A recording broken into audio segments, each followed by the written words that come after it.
નવસારીમાં આવેલા પૂરમાં થયેલી તારાજીને લઈને શાંતાદેવી રોડ વિસ્તારમાં ડાયમંડ ટેક્સટાઇલ અને નાના સ્ટાર્ટઅપના સાહસિકો માટે સમસ્યાનો ઢગલો કર્યો હતો. શાંતાદેવી રોડ વિસ્તારમાં જે પાણી દુકાનો અને વિવિધ ઓફિસોમાં ભરાઈ ગયા હતા, જેના કારણે લાખો રૂપિયાનું નુકસાન વેઠવાનો વારો આવ્યો હતો. એટલે કે જે યુવાનો છે તેઓ જે આત્મનિર્ભર તરફ જઈ રહ્યા હતા અને તેમણે નવું જે સ્ટાર્ટઅપ કર્યું હતું, પરંતુ પૂરા નદીના રુદ્ર સ્વરૂપથી આજે પાણી ફરી વળ્યા હતા, જેને લઈને શાંતાદેવીના નાની મોટી સૌ દુકાનોમાં પાણી ફરી વળતા જે યુવાનોના માથે એક ચિંતાનું બોજું ફરી વળ્યું હતું. તેમના દ્વારા મળતી માહિતી મુજબ કે તેમણે જે લોન લઈને આ સ્ટાર્ટઅપ શરૂ કર્યું હતું, પરંતુ લોન ઉપર લોન હવે ફરી લોન લેવાનો વારો આવશે અને આ રીતના જે તેમના જે સ્ટાર્ટઅપ છે તેમણે નુકસાની વેઠવાનો વારો આવ્યો હતો. જી, હું doctor Keyur Sharma, optometrist from Akshar vision arena. આપ જોઈ રહ્યા છો કે અત્યારે પૂર આવ્યું છે. 14-15 ફૂટ જેટલું પાણી છે અને દુકાનની અંદર પણ આપ જુઓ તો દુકાનની અંદર 3 થી 4 ફૂટ જેટલું પાણી અંદર આવી ગયું છે.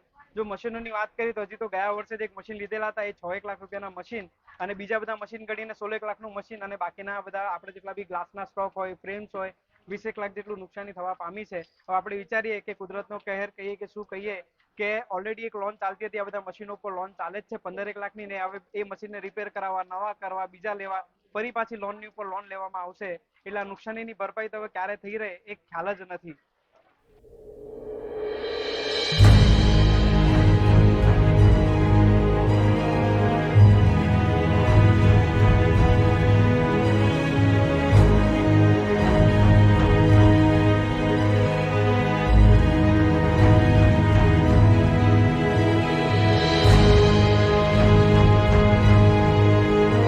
ચૌધરી ચેલાભાઈ, શાંતાદેવી વિસ્તારમાં રહીએ છીએ. અત્યારે તમને આ દેખાઈ રહ્યું છે બધા અમારી સીટ ને જે ઘણું બધું નુકસાન છે, અંદાજે 3 લાખ જેવું નુકસાન છે. જે આ મશીન પહેલી રેલ આવી એનાથી અમે 3 ફૂટ ઊંચા કરેલા, એ પણ ડૂબી ગયા છે બધા મશીન. અને અમારું કાચું મટીરિયલ બહુ બધું ખરાબ થઈ ગયું છે. તમે જોઈ શકો કેટલું ખરાબ થયું છે. એ બધું સારો ધંધો તો બધું સાડીનો ધંધો, સાડીનું કાચું મટીરિયલ તૈયાર કરતા અહીંયા, અને મશીન બહારની સાઈડ હતા એ પણ ખરાબ થયા છે અમારા.